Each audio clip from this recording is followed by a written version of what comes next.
world, let's chat it up. We're talking competitions, uniforms, and all of the above. It's the Cheer Mom, yes, the Cheer Mom podcast. Cheer Mom, yes, the Cheer Mom podcast. Cheer Moms, your podcast is on.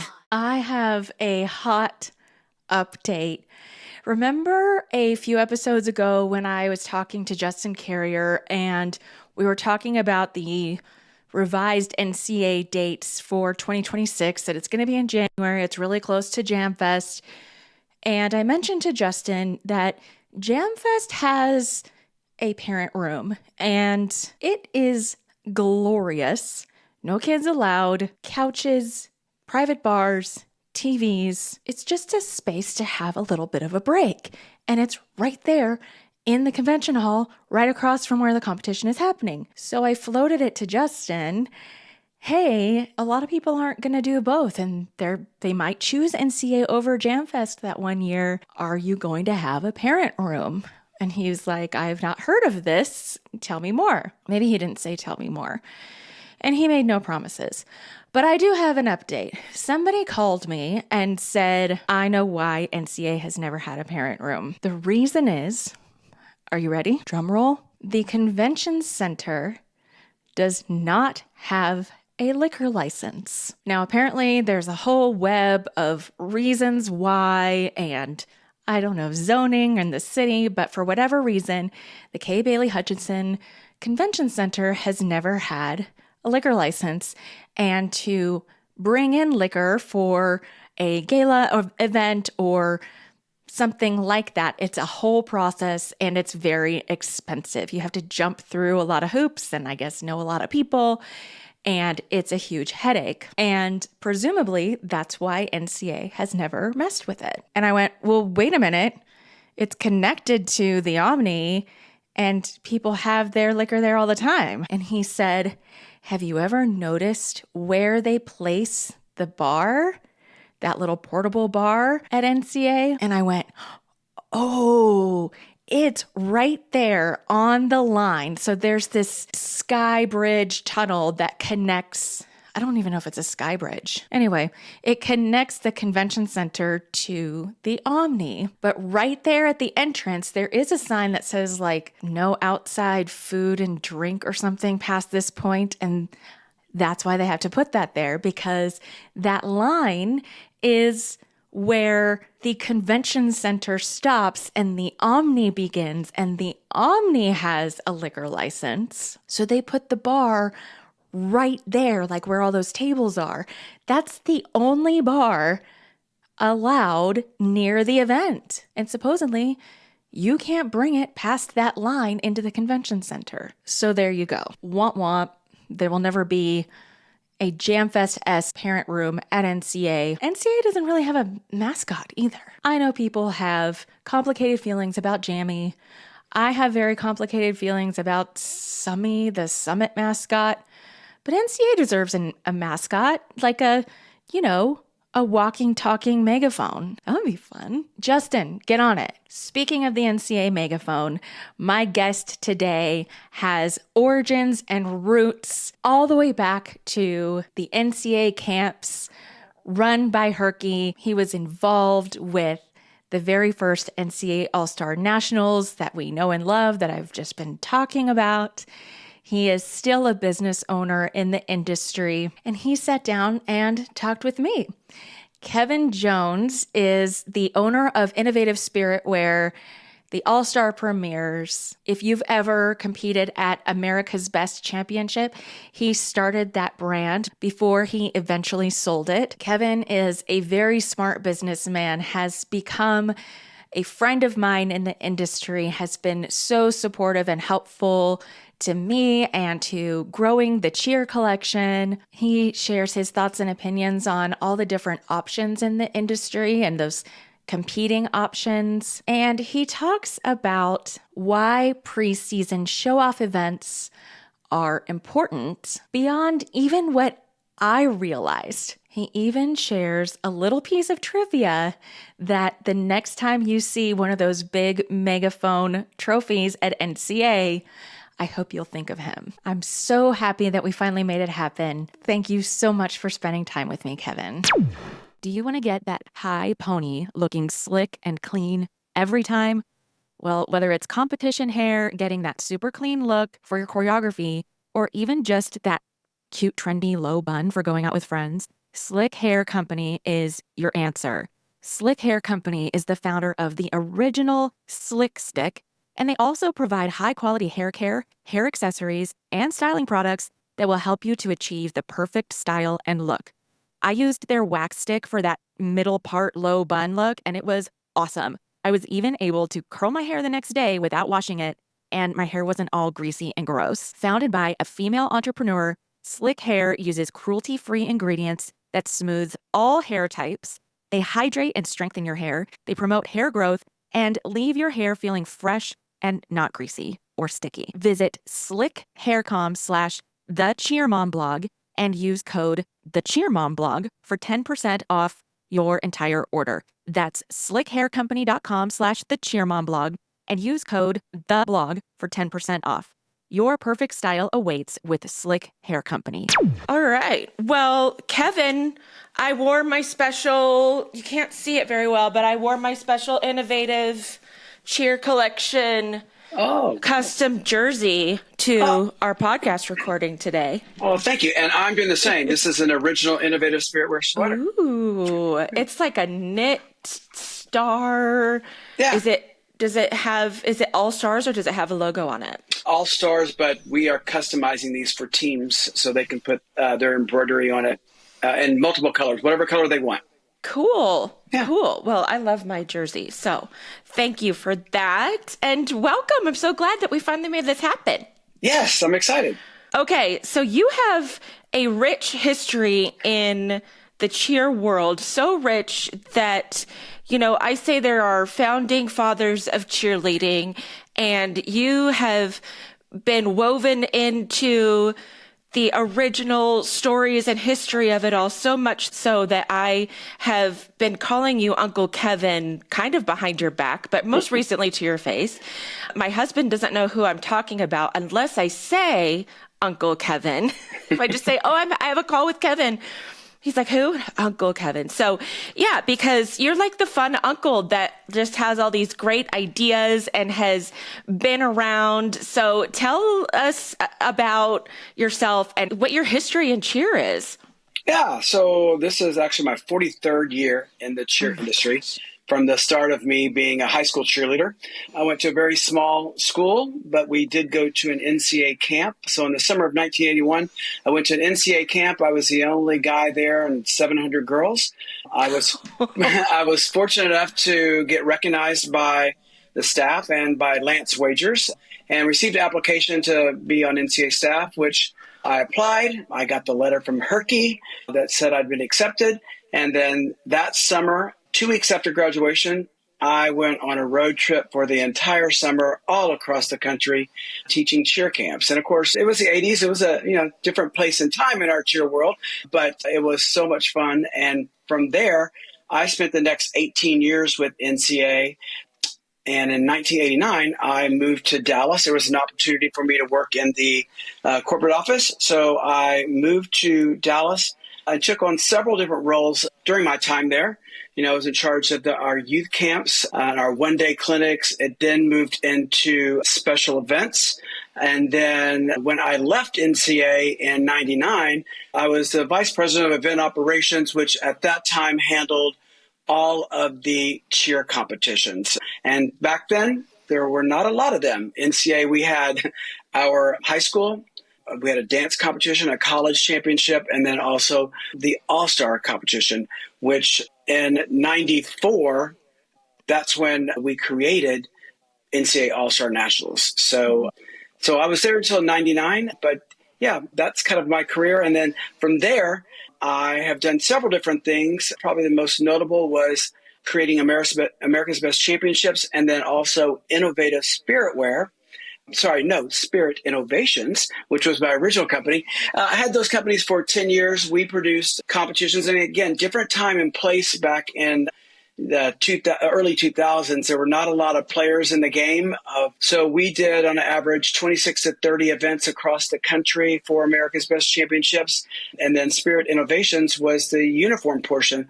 And at that time, there was no one really doing custom ground up uniforms with all the sparkle and the rhinestones. And so I was able to do that. That was kind of born out of me having a screen printing and embroidery business that then turned into my friends in the industry wanting to do uniforms. So I took a while to research and found factories and pattern makers and did all of that for many years until 2012 2008, I sold controlling interest of those companies to Jam Brands.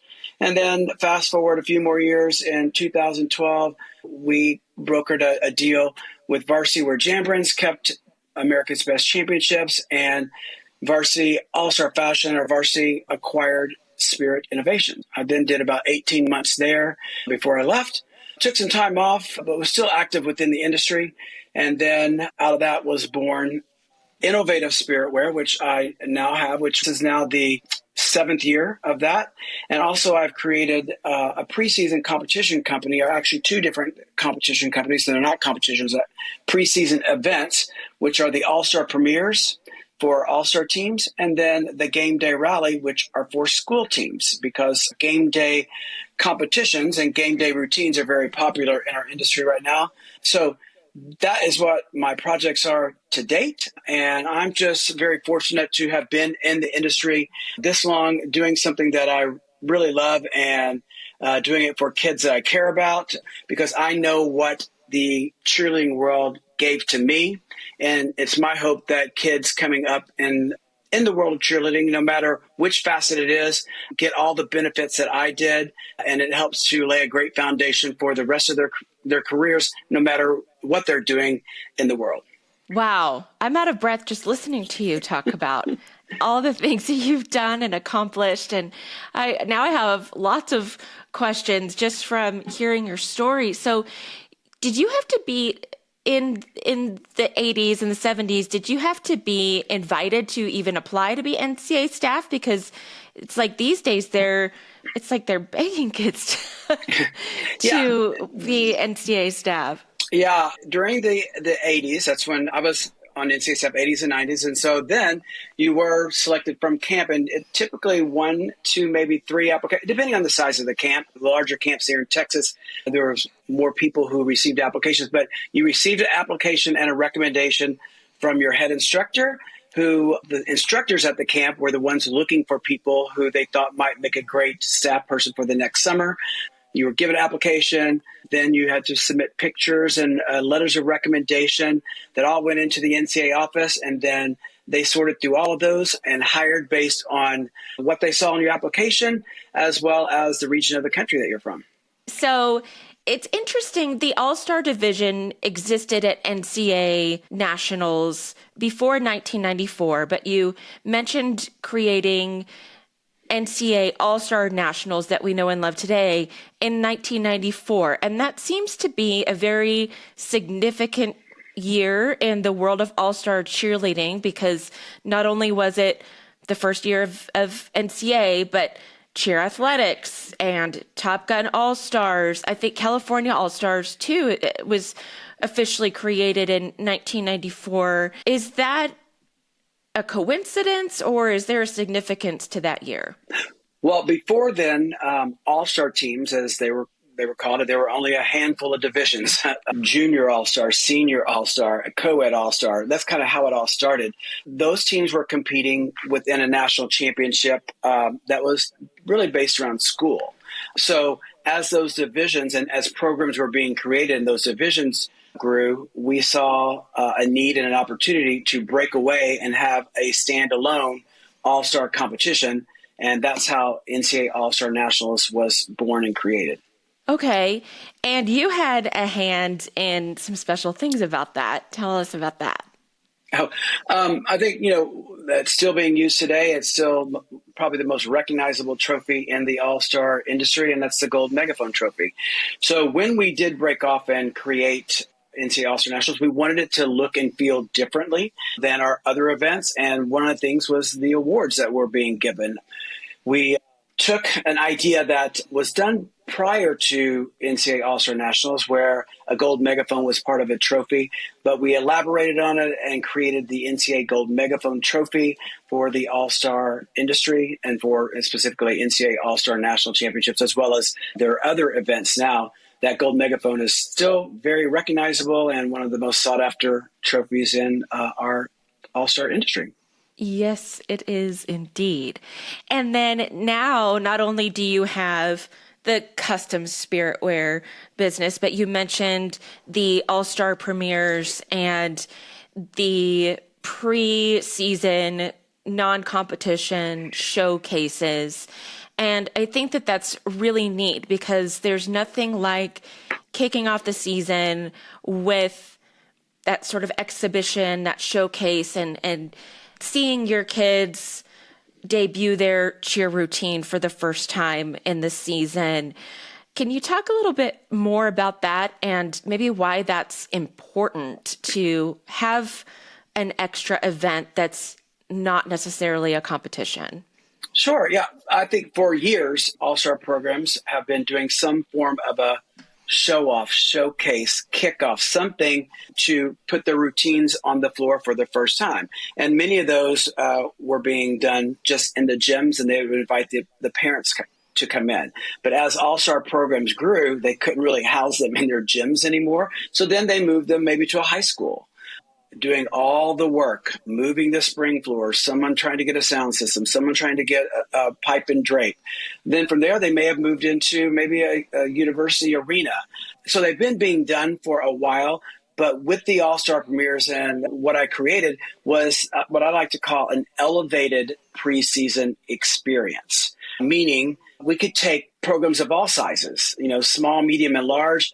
Let us take on all the logistics of doing that, finding the venue, getting all the lights, all the bells and whistles, and everyone get to share in that day or in some cases a 2-day event because everyone knows that when you go to a competition, you like to have great seating, you like to have a great view, and many times people couldn't do that on their own because maybe the size of the program. So again, there are other event companies out there that are doing this and doing a great job of it too. I like to think that what we really try to focus on is just the preseason All-Star events, not doing those and then moving into a competition season. So for the All-Star premieres, it is whatever they want to call it, a showcase, a kickoff. It's a preseason event for them to get their kids, athletes, and parents at an event for the first time. Because typically 1/3 of every All-Star program is brand new, meaning new coaches, new athletes, new parents. So this preseason experience with the All-Star premieres allows coaches and gym owners to test run, if you will, who's going to show up on time, who's going to have the right hair and makeup, how do the kids operate in the timed warm-up area, just like they would at a competition, all while under the lights, big backdrops, video boards, all of those things that really elevate that experience to get them prepared for when they do step on the mat for the first time at their competition. And it's not a competition that we do, but it is an event that we have industry professionals come in, people who are very well known in the All-Star world, whether they be a veteran coach, a choreographer, a technician of some sorts. We bring those people in to give audio critiques to the team. So when a team comes out, they perform all the while our industry professionals are recording audio critiques. The coaches can then hear the music and what they're saying about them. As the teams exit the floor, that coach or whoever the program has designated will receive an audio text of all three of those industry professionals so that they can listen to that. It's like reviewing your score sheet, but listening to the audio critiques and sharing with their team if they'd like. All the while, they're also then moving their way to a video playback area so that they can watch the routines, hear what the industry professionals say. So hopefully, they're getting some valuable feedback and critiques to better their performances for their first competition. I think that's brilliant because for all the reasons that you said, and it gives maybe the smaller gyms that have just a handful of teams that opportunity without having to I know of gyms that would have to fly in just maybe one industry professional or one judge to give their feedback. And that was very expensive. And so to have access to something like that where you can maybe split the cost with other gyms and for the venue and for these professionals, and to give the kids that experience of, I think about it from the parents' point of view because it's cool to see their routine debut, but I didn't think about the kids being able to go through those steps because it can be intimidating with all of the backstage things going on and the lights and all of the stimulation that happens at a cheer competition, that there may be a kid that you had no idea would kind of have a meltdown or get super nervous, and maybe they didn't either. So you're able to work out those things before the real deal. And then hopefully by the time they get to a big competition, they're like, oh, we've done this before. We know how to do this. Yes. And, another component of this, really, when we're talking to people and people who are interested in coming, we block off the time for that program. So it's just their program in the venue. But one of the greatest things we do is we help the program brand itself. When the parents come in, and I'll just use an example of Wiley Elite, they will come in, when their parents come in, everything in that arena is teal, black, and white. It's their signage. It's their logos on the video boards. So as a parent, probably a new parent, isn't it great to walk in and go, oh, this is why I'm part of this program. Look what we're getting for being part of this. Our owners are smart. They are giving us this opportunity, and they may not get it at first, but they're going to walk in and it's going to feel like it's their event. The other great thing at the end of, let's just say 10 teams from a program they compete, we stage them behind the backdrop. We do an Olympic-style recall of the teams out onto the floor, all lined up. We invite the parents down onto the floor, make it very intimate. And then we turn over the microphone to a coach, a gym owner, whoever they designate, to let them talk to their parents, coaches, and athletes. Because it could be one of the only times in the season where they have a captive audience of everyone for their program. And we've watched people, they, of course, thank the parents. They may pray over the season. They may recognize seniors, but it's their time to really start their season off on a foot, however they want to do that, to give it that really intimate feel of this is our program, this is what we do, this is what we stand for. Let's go. Here comes the season. We're ready. And so that has become very I think it's really cool from an event producer to watch how the gym owners utilize that time and what they do when they do have that captive audience. I love that. And the only opportunity probably to get a all program photo. I always push for programs who ask, I say, use those showcases also as a chance to teach your new parents about your chants and what to say during the routine, because most gyms have a cheer that they do while the parents are heading into the VIP area and the kids are about to go on stage, and new cheer parents don't know. I'm very passionate about the hit in the routine. And you have to be taught that. And one of the greatest gifts that my very first gym owner gave to me was, before the teams came out, she said, okay, parents, we're going to teach you all of the things. So we're going to practice so that when the kids come out and they do their jobs, what do you do? I never would have known that otherwise. So I think showcases and those premieres are a great opportunity, and maybe the only opportunity to do that. That's correct. And we do have many of the programs do that. They teach their parents and their athletes kind of what to do during the competition and maybe their chants that they have. So let's move on to, you're still in events, but you had a competition company. I imagine that can get to be very grueling, and I would guess that event producers get burnt out fairly easily. Why did you ultimately stop doing competitions all across the season? There are a lot of players now, unlike when I was involved with America's Best Championships back in the day. And I think there are people that are doing a great job at it. I have always wanted to be somebody who did something a little differently and be innovative. And so that's how we took the concept of the showcase, the preseason events, and turned it into the All-Star premieres. Doing something a little different. It's also a short window of time. There are really only 6 weekends that you can do a preseason event. That last weekend in October, first, second, third weekend in November, and the first and second week in December. And there's a little bit of overlap when certain competitions start, depending on the region of the country. But it's a short season.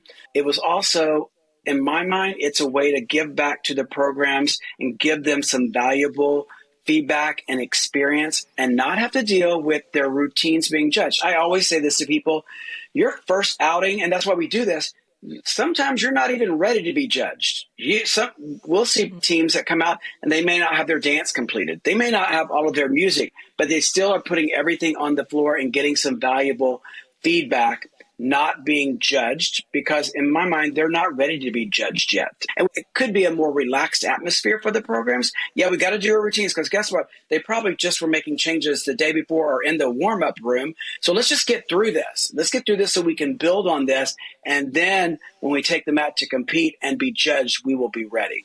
That's a really good point, too. Parents, that early in the season, it's not abnormal for a team to not have all their choreography and to have to mark elite stunts or mark certain sections of the routine or have to count through the end of the routine because the dance portion of the music isn't done. That shouldn't be a point of embarrassment. That's pretty normal. So I'm glad you brought that up, Kevin. So you have pivoted into so many different roles in the industry. Tell me why, because it's fun to do new things. Have you felt a necessity to keep innovating, to stay relevant? Is that something that you just have fun doing new things? Because I think people get into this mindset that if I want to be in the industry for my whole life, I have to be a coach or I have to be a gym owner or I have to be a producer, or some of them, I have to figure out how to be an athlete for as long as I can. And you took a different path. Yeah, I'll go back to creating Spirit Innovations. There was a need. There was a need for custom uniforms and practice wear, and that really wasn't happening back then. I mean, back then, there were a couple players. It was cheerleader and dance team and varsity. This was before varsity all-star fashion even existed. And people would get the catalog, and you were picking things that were more school and traditional looking and trying to, outfit your all-star teams. But all-star teams hadn't even separated as much back then. So there was a need when people were coming to me saying, hey, we want something sparkly and blingy for our practice wear. So that's how that was created. And I feel the same thing happened with anything that I've pivoted and done. There's been a need, or someone has asked me about something, and I will figure out a way to make it happen and make it happen for the betterment of our industry. There are many paths that people can take. And I think in our industry right now, everyone that is in the trenches, whether it be an athlete who has aged out, who then wants to open a gym, they think there's only one path and one way about all-star cheerleading, meaning, well, I was an athlete, I was an elite athlete. I went to Summit, I went to Worlds. I got to start a program that does all that, which all that is great. But there are programs out there that are existing without all of that too. And it's really about creating an atmosphere in a gym that is giving back to the kids, giving great instruction, a safe place for them to be, to learn and to train. So I think there's many different ways that people who are in the industry can look at it. I always say, yes, I've gotten older in this industry and I've watched it change and grow, but the athletes who are coming up now, they don't have any other mindset about what they've done. And I think that there have been some changes in the industry with different groups, which I give full applause to anyone who is operating in this space and doing a good job, a great job, whether it's producing events or producing apparel. Hats off to them, because they are fulfilling a need for our industry. As our industry grows, will continue to be a need for more people who are providing quality products and services. But they all don't have to look and feel exactly the same. That's kind of where I land in this industry, that I want to continue doing this. I mean, I've spent 42 years of my life as a cheerleader, and I hope to continue doing that until I'm no longer here. But I also want to always be giving back to our industry and looking at ways that we can help grow the industry. And for me, that's not about creating another governing body or creating another competition company, but really listening to the customer. And sometimes they don't know because they're just on that one path. They're just on the path of, I got to form my teams. I've got to win NCA. I've got to get my bids to all the different things. And then they start all over again, which is great. But there are other ways for people to be involved in cheerleading in general and in the all-star world. I think that's really interesting. And you've told me this before, and it's not necessarily a unique mindset, but it is something that not everybody in the industry has. And that is, I'm glad that there's competition. I'm glad that there are options. I'm glad that even your company has direct competition. And I've seen you invite direct competition to your events right alongside Innovative Spiritwear, and hats off to you for that. But it's not common to see people welcoming competition in the industry. Why do you think that is? Well, I view any all-star gym out there as everyone's customer.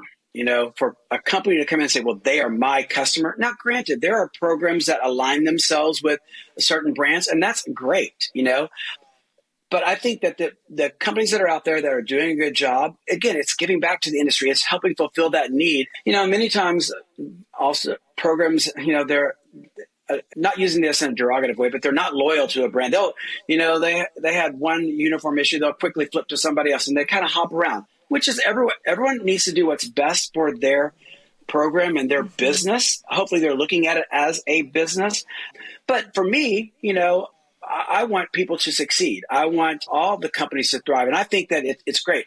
I no longer do custom ground up uniforms. I did that. I was really one of the first in the marketplace to put rhinestones and sequins and do custom uniforms. And that was one of the reasons why Varsity wanted to acquire me back in the day, to understand how that worked. And I will tell you, Varsity All-Star Fashion, Rebel, GK, Glitter Stars, my friend Liz, they're all doing great things in our industry. And I applaud them for doing that. And yes, are we all competitors on some level? Yes, but there's enough business out there for everyone. I totally agree. And having that abundance mindset helps us all. I feel like there's a culture in especially all-star cheerleading, maybe even unique to all-star cheerleading, and especially at the higher elite levels, that you have to be loyal to this program and you have to be loyal to your team at all costs.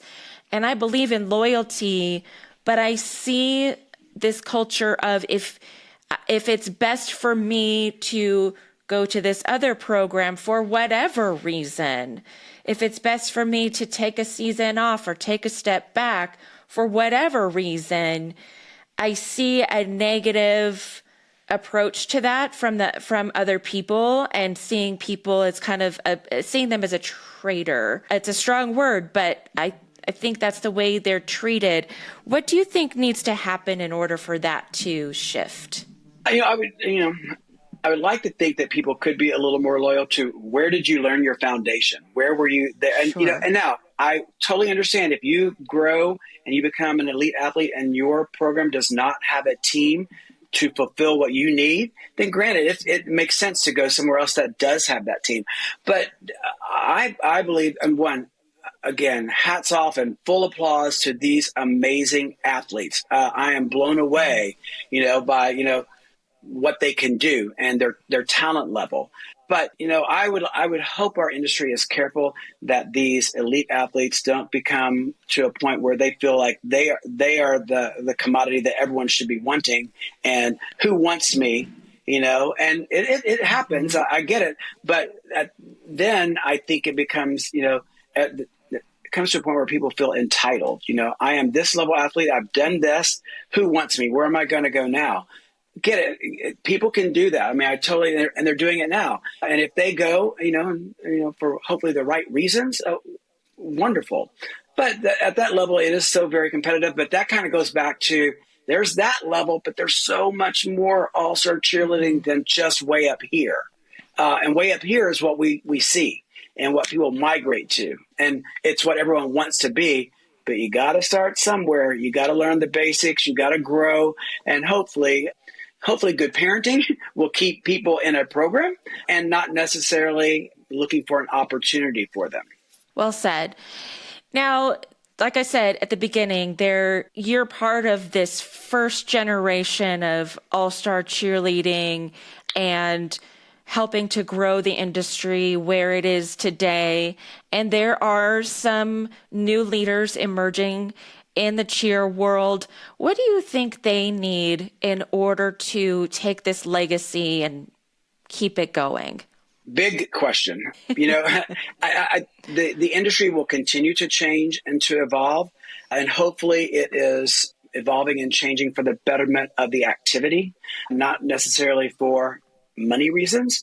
So the leaders in the industry, I think if they can communicate with each other. I think there are people that are doing a great job of this right now, but all getting on the same page, not making it so divided where you've got to go this path or that path, but talking about what's good, because I'm seeing it from the outside.